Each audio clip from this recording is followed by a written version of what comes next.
दोस्तों, आपका स्वागत है मिडनाइट मेथोस में, जहां मैं लाती हूँ हॉरर थ्रिलर कहानियाँ। आप सुन रहे थे डॉर्मेट्री में खौफ, अनीता कृष्णन द्वारा लिखित। दोस्तों, अगर आपने इस कहानी के पहले 2 भाग नहीं सुने तो जाके वो सुन लीजिए, तभी आपको इस कहानी का तीसरा भाग सुनने में मज़ा आएगा। धन्यवाद। लेकिन वह ऐसा क्यों करेगी? उसने दोनों जवान लड़कियों की हत्या क्यों की? कुछ का कहना है कि वह सभी असम के एक ही इलाके की थी और एक ही परिवारक विवाद था। ड्रैगन इस कहानी में कैसी है ये साफ नहीं है, लेकिन वो कॉलेज में काम करती जा रही है। उसे गिरफ्तार नहीं किया गया था? रेवती ने पूछा। उसके खिलाफ कोई सबूत नहीं था, जैसे कि गौरी ने अभी तुम्हें बताया। ये कभी डॉर में नहीं आती, कभी भी नहीं। क्या ये अपने आप में प्रमाण नहीं है? तुम्हें ये सब कैसे पता? ये तो बहुत पहले की घटना है। रेवती ने संपूर्णा को संदिग्ध नजरों से पूछा। उसे संपूर्णा के दावे पर यकीन नहीं था। संपूर्णा ने शांत होकर उसका जवाब दिया। तब मेरी माँ इस कॉलेज में पढ़ रही थी। मेरे इस कॉलेज में दाखिला लेने से पहले उन्होंने मुझे ये सब कुछ बताया था। उन्हें जब पता चला कि उदबाला अभी भी यही काम कर रही है तो उन्होंने मुझे सावधान किया था कि मैं उससे दूर रहूं, उस पर कभी भरोसा मत करना। उन्होंने मुझसे कहा था। इससे भी बड़ी बात ये कि उन्होंने मुझसे कहा था कि कभी उसकी नाराजगी मोल ना लूं, वह दुश्मन बन जाती है। उससे दूर रहना ही अच्छा है। दूसरी लड़की ने बीच में ही कहा, तुम देखना, अधिकतर लड़कियों को इस घटना की जानकारी है और स्टाफ को भी। इसके बारे में साल दर साल सबको मालूम होता चला गया, इसलिए सभी उससे दूर रहना चाहते हैं।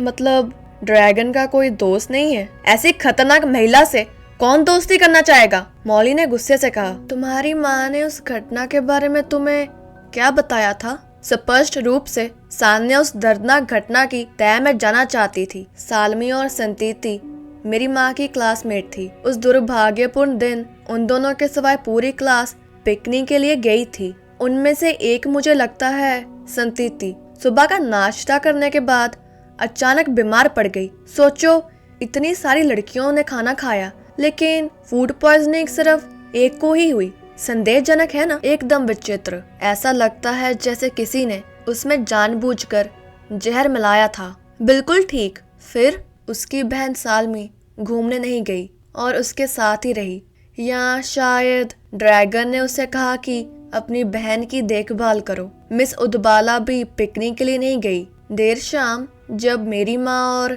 दूसरी लड़कियां लौटी तो उन्होंने देखा कि डॉर्म में जुड़वा बहनों की हत्या कर दी गई है। संतीति का शव उसके बिस्तर पर था और सालमी का बाथरूम के फर्श पर मिला। शायद वह खुद को बचाने के लिए भागकर वहां गई थी। किसी ने बेरहमी से उनकी हत्या कर दी थी, उनका गला काट डाला था। और मिस उदबाला ने दावा किया कि वह दोनों बहनों को देखने गई ही नहीं और अपना पूरा दिन लाइब्रेरी में बताया।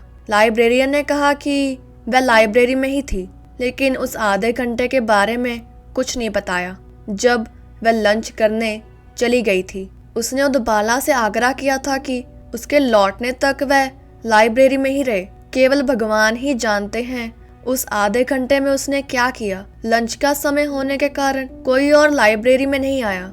उदबाला बड़े आराम से चुपचाप निकलकर लड़कियों की हत्या के बाद लाइब्रेरियन के आने से पहले लौट सकती थी। ये सब सुन रही लड़कियों के मुंह से आश्चर्य जताने वाले तरह तरह के शब्द निकले। हे भगवान, कितना डरावना है। मैं जिंदा कैसे बचूंगी जब मेरी वार्डन ही जलाद है? उसे जेल क्यों नहीं भेजा गया?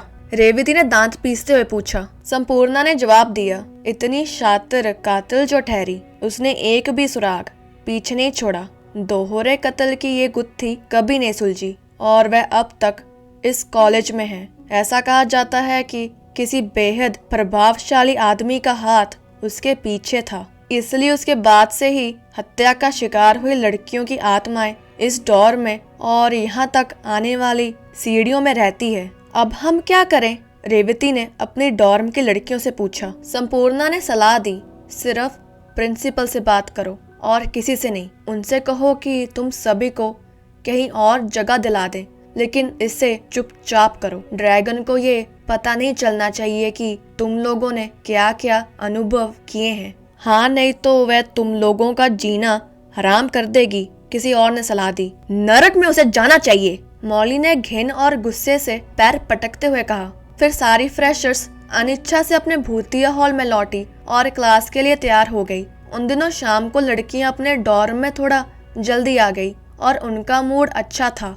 उनकी प्रिंसिपल से बात हो गई थी और उनकी समस्या के प्रति उनमें सहानुभूति थी। हालांकि उन्होंने भूतिया डॉर्म की थ्योरी को फिर से बकवास बता दिया था। उन्होंने भरोसा दिया था कि जल्द से जल्द वे उनके रहने का कोई और इंतजाम करवा देगी। डिनर का समय होने में अभी 1 घंटा बाकी था। कुछ लड़कियां आराम करने के लिए अपने बिस्तर पर लेट गई, कुछ अपनी किताबें लेकर पढ़ने बैठ गई। सान्या और कुछ लड़कियां रेवती के पास आ गई, जिसे अब बिना कहे उनके लीडर का स्थान दे दिया गया था। उसने उनकी समस्या को प्रिंसिपल के सामने शानदार तरीके से रखा था, जिसके कारण अंत में वैकल्पिक जगह का इंतजाम करने की बात को उन्होंने मान लिया था। उन्होंने कुछ कुर्सियां खींची और उसके बेड के चारों तरफ बैठकर बातें करने लगी, लेकिन उन्होंने उस रहस्यमय घटना के बारे में बात करना ठीक नहीं समझा जिसका अनुभव उन्होंने पहले किया था। वह उस विषय पर यहाँ चर्चा करने को लेकर डरी हुई थी। शायद दोनों भूत वहीं घूम रही थी जिन्हें वह देख नहीं पा रही थी। हालांकि वह सोच रही थी कि दोनों में से बूट कौन पहनती थी। क्या केवल एक ही भूत भारी बूट में घूम रही थी? उनमें दोनों लड़कियों के प्रति पूरी सहानुभूति भी थी, जिनकी हत्या यही इसी डॉर्म में कर दी गई थी, जिससे जवानी में ही उनका जीवन समाप्त हो गया था। उनके मन में कई सवाल घूम रहे थे। आखिर उनका क्या कसूर था कि उन्हें इतनी क्रूरता का सामना करना पड़ा? क्या उन्होंने किसी और के गुनाह की कीमत चुकाई? अपने जीवन के आखिरी क्षणों में बेचारी लड़कियां किन हालत से गुजरी होगी? एक इंसान इतना क्रूर कैसे हो सकता है कि युवा निर्दोष लड़कियों को इतने भयानक तरीके से मार डाला? क्या उतबाला इतना जघन्य कृत्य कर सकती है? जो भी हो, लेकिन एक बात थी कि कॉलेज हॉस्टल में आई नई नई लड़कियों को अपने वार्डन से भयंकर डर लगने लगा था। मॉली जो बाकी सबके साथ बैठी थी, उसने अचानक अपनी आंखें बंद कर ली। मेरा सिर अजीब ढंग से दुख रहा है, उसने कहा। मेरा सिर कभी नहीं दुखता, पता नहीं ये क्या है, मुझे मिचली भी आ रही है। जाओ आराम कर लो, शायद इन बातों का तुम पर असर पड़ने लगा है। वह सान्या के बिस्तर तक गई जो रेवती के बाद था और वहीं लेट गई ताकि ग्रुप के करीब रह सके। वह बातचीत से चुकना नहीं चाहती थी। अचानक वह बहुत जोर से हाँफने लगी और उठकर बैठ गई, जिससे सबका ध्यान उसकी ओर चला गया। सारी लड़कियों ने तुरंत प्रतिक्रिया की। कुछ ने अचानक सांस अंदर खींचा तो कुछ की चीख निकल गई। मौली का चेहरा खून की बूंदों से ऐसे ढक गया मानो किसी ने उसके चेहरे पर खून के छींटे मार दिए हों। कुछ को लगा कि उसके चेहरे से खून बाहर निकल रहा है। शुरुआती सदमे के बाद रेवती कुछ कहने की स्थिति में आई। तुम्हें क्या हो गया मौली? तुम्हें त्वचा की कोई गंभीर बीमारी है क्या? क्या ये तुम्हारे साथ अक्सर होता है? मौली उन सभी को घूर रही थी और सोच रही थी कि ये सब किस बारे में बात कर रही हैं। कैसी बीमारी? मैं बिल्कुल स्वस्थ हूँ, मुझे कुछ नहीं हुआ है, बस सर दर्द है। उसने उनकी बातों का विरोध किया। फिर तुम अचानक क्यों उठकर बैठ गई? सान्या ने पूछा। मुझे लगा जैसे पूरी ताकत से कोई चीज मेरे मुंह पर फेंक दी गई है, इस वजह से, नहीं तो मैं बिल्कुल ठीक हूँ। लड़कियों ने एक दूसरे को देखा और उनके होश उड़ गए। क्या वह सच बोल रही थी? जाओ और तुरंत अपना चेहरा धो डालो, अभी ही, रेवती ने आदेश दिया। मौली आदेश का पालना करते हुए उठी और बाथरूम की ओर जाने लगी। कई लड़कियां उसके पीछे पीछे जाने लगी, कुछ उत्सुकता से, कुछ चिंता के साथ। ये क्या था रेवती? सान्या ने पूछा जब सभी मौली के साथ चली गई और केवल वही दोनों वहां रह गई थी। वह कितनी डरी हुई थी। आखिर अचानक उसके चेहरे पर खून के छींटे कैसे आ गए? एक दो नहीं बल्कि कई, मानो किसी ने उस पर खून स्प्रे कर दिया हो। वह हैरानी में सिर हिला रही थी। थोड़ी समझदारी की बात करो सान्या, खून शरीर के अंदर पैदा होता है, हवा में नहीं। ये अचानक कहीं से नहीं आ जाता है। मुझे लगता है मौली को कोई बीमारी है, वह हमसे ये छुपा रही है। रेवती अपनी बात पर अड़ी रही। याद है उसने कहा था कि उसे सर दर्द है। दोनों के बीच जरूर कोई कनेक्शन होगा। अचानक वह जांच करने के लिए सान्या के बिस्तर के पास पहुंची। बिस्तर साफ था, कहीं किसी गड़बड़ का कोई निशान नहीं था। वह उस पर बैठ गई। सान्या भी उसके पास आ गई। देखो, यहाँ कुछ भी नहीं है, सब कुछ नॉर्मल है। मौली झूठ बोल रही है, उसे जरूर त्वचा की कोई बीमारी है। उसने बिस्तर को थपथपाया। सान्या ने भी हिचक के साथ वैसा ही किया। कुछ देर तक दोनों अगल बगल बैठी रही। फिर सान्या की आंख बंद होने लगी। मेरा सिर भारी लग रहा है, उसने कहा। रेवती ने उसे बिस्तर पर लेटने और आंखें बंद करते देखा। इस समय तक जो लड़कियां बाथरूम तक गई थी वह लौट रही थी। साफ तौर पर वह परेशान लग रही थी। मौली उनके साथ थी। वह रो रही थी और कांप रही थी। रेवती का ध्यान उनकी ओर गया और ठीक उसी समय उसे अपने एक पास से भूतिया आवाज सुनाई पड़ी। तुम्हें कीमत चुकानी पड़ेगी। सान्या जोर से हांफने के साथ ही उठकर बैठ गई। रेवती ने उसके चेहरे को देखा और चीख उठी। सान्या का चेहरा खून से भर गया था। कुछ बूंदे नहीं बल्कि ढेर सारा खून। सहज प्रतिक्रिया स्वरूप सान्या का हाथ अपने चेहरे पर गया। उसने उंगलियों से अपना गाल पोंछा और फिर अपना हाथ देखा। उसकी उंगलियां खून से सनी थी। उसकी आवाज़ गले में ही अटक गई। वह खून से रंगी अपनी उंगलियों को ऐसे देख रही थी कि उसकी आंखें जैसे बाहर निकल आएंगी। फिर उसका ध्यान रेवती के पीछे गया, जहां उसे कुछ दिखा और उसे उबकाई आई और वह कांप उठी। दूसरी लड़कियां जिन्होंने भूतों का एहसास कर लिया था, डॉर्मेट्री से बाहर एक दूसरे पर गिरते पड़ते भागी। सान्या बिस्तर पर गिर पड़ी। रेवती भयभीत होकर कांपने लगी। मुंह से ऐसे ऐसे शब्द निकलने लगे जिनका कोई अर्थ नहीं था। उसने आसपास देखा। अब उन दोनों के सिवाय डोर में कोई भी नहीं था। वह भी हॉल से भाग जाना चाहती थी, जो विचित्र रूप से शांत और ठंडा हो गया था, लेकिन सान्या को अकेला नहीं छोड़ सकती थी। तभी उपहास करने वाला एक ठहाका गूंजने लगा। एक बार फिर कहीं करीब से ही वह डर से उछल पड़ी और दहशत में अपने आसपास देखा। डॉर्म अभी भी पूरी तरह खाली था। धीरे धीरे वह खोखली आवाज किसी पेड़ की सूखी डालियों से बहती हवा की तरह आई और उस हॉल को अपने खौफ से भर दिया। उसने मार डाला, उसने मार डाला।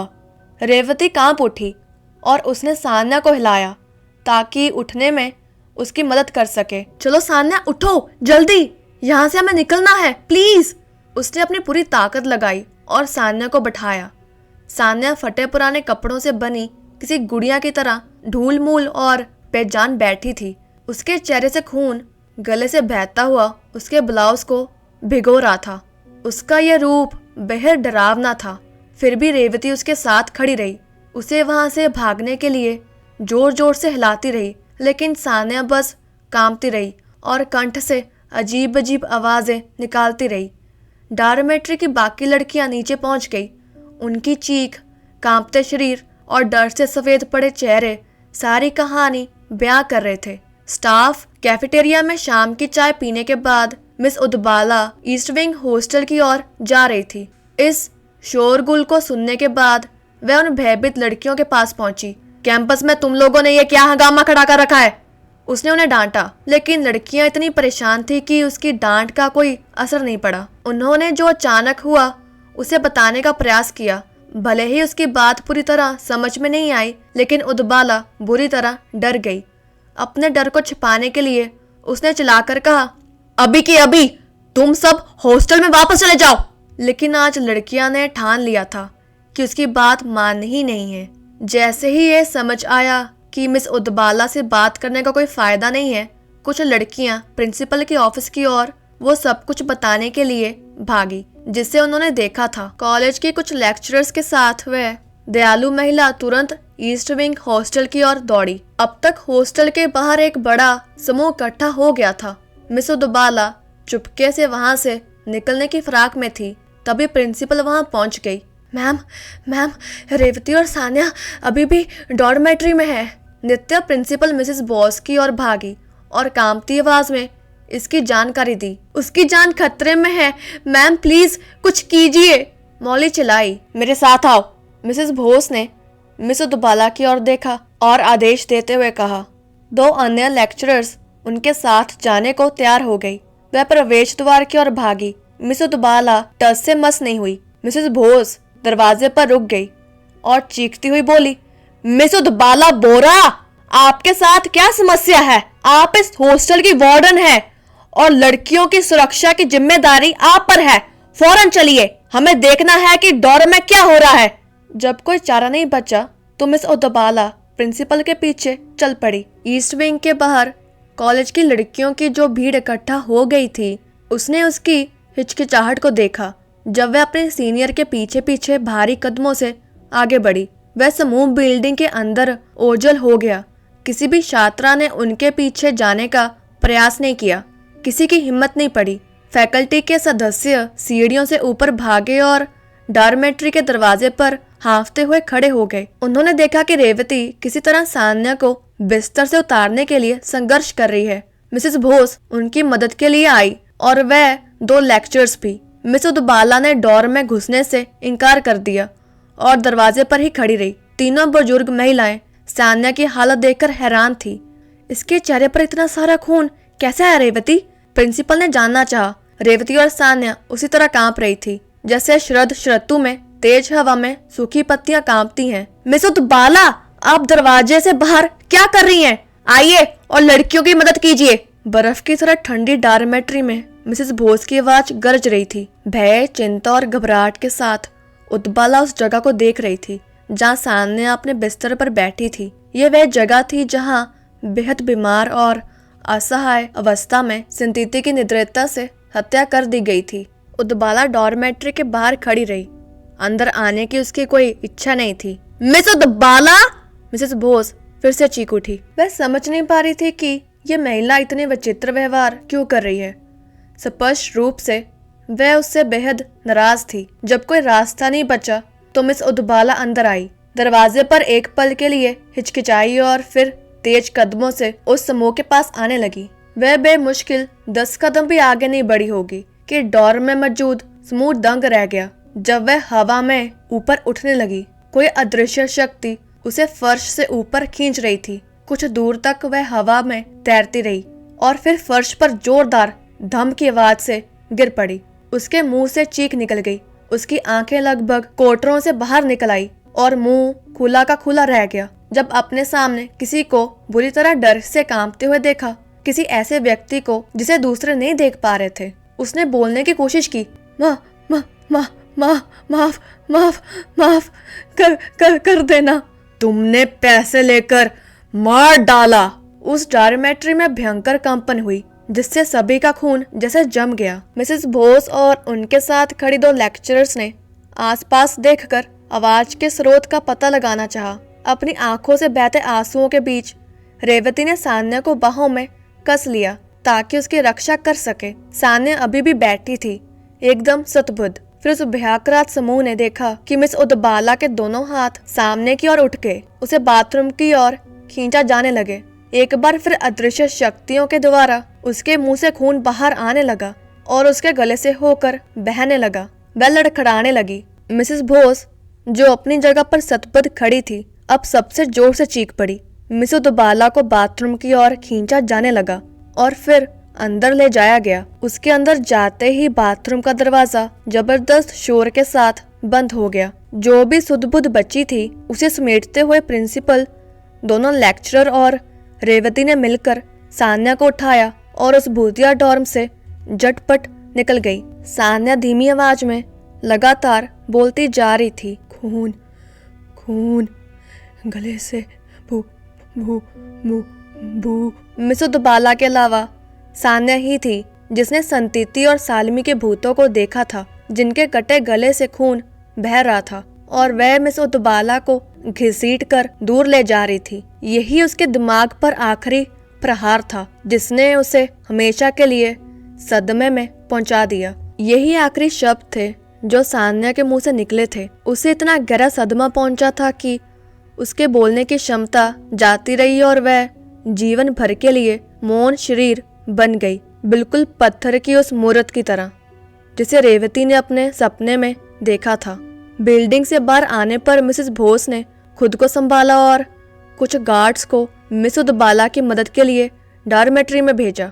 उन्हें उन विचलित करने वाली घटनाओं के बारे में कुछ नहीं बताया गया, जिसके गवाह वहां मौजूद लोग बन चुके थे, लेकिन टॉयलेट में जाकर देखने की निर्देश दे दिए गए थे। गार्ड जब डॉर्मेट्री में पहुंचे तब मिस उदबाला किसी भी मदद के लिए काबिल नहीं बची थी। शौचालयों के पहले खंड में वह मरी पड़ी थी, ठीक उसी जगह जहां 22 साल पहले सालमी की हत्या की गई थी।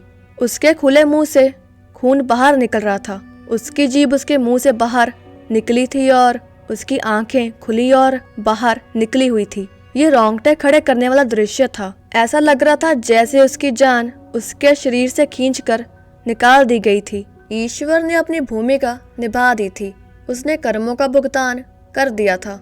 शायद उन भूतों और मिस उदबाला के अलावा किसी को भी मालूम नहीं था कि जवान लड़कियों की हत्या उपेंद्र गोहन के इशारे पर की गई थी, जो मारी गई लड़कियों का चाचा था और अब सान्या का दादा।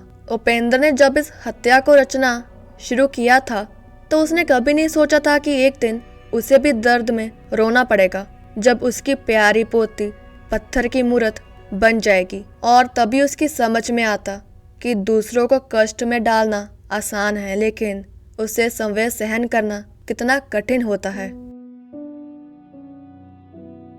दोस्तों, ये थी कहानी डॉर्मेट्री में खौफ, अनीता कृष्णन द्वारा लिखित। अगर आपको कहानी अच्छी लगी तो लाइक करना मत भूलिएगा, और ये कहानी आपको कैसी लगी कमेंट करके बताइएगा। अगर आपको हॉरर थ्रिलर कहानी सुनना पसंद है तो प्लीज़ मिडनाइट मेथोस को सब्सक्राइब कर दीजिए। मैं आपको फिर मिलूंगी एक नई हॉरर थ्रिलर कहानी के साथ। धन्यवाद।